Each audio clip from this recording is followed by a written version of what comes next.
আসসালামু আলাইকুম। আজকে আমি লুডুস বানাবো, গরুর গোশত দিয়ে সবজি লুডুস। ফ্রাই প্যানে কিছুটা পানি দিয়ে দেবো লুডুস সেদ্ধ করার জন্য। পানির ভিতরে লুডুসগুলো গরম দিয়ে দেবো। লুডুসটা সেদ্ধ হয়ে গেছে, পানিটা ঝরিয়ে নেব।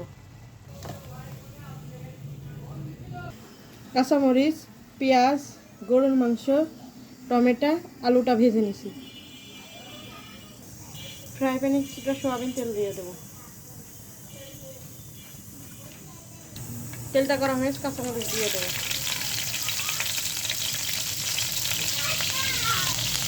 তেলের মধ্যে পেঁয়াজ কুচিগুলো দিয়ে দেবো।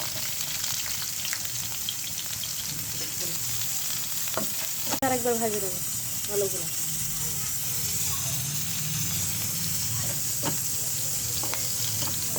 পেঁয়াজগুলো ভাজা হয়ে গেছে। কিছুটা গরু মশলা রান্না করা ছিল, সেগুলো দিয়ে তেলের মধ্যে ভাজে নেবো। কিছু টমেটো কুচি দেবো, টমেটোগুলোও ভাজে নেবো। করা লুডুসগুলো দিয়ে দেবো।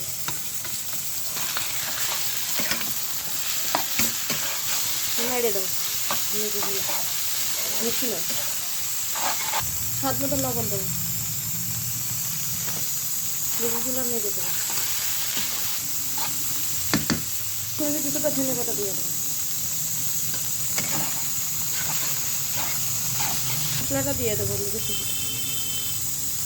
লুডুসগুলো মিশিয়ে নেব। করা ডিমগুলো দিয়ে দেবো।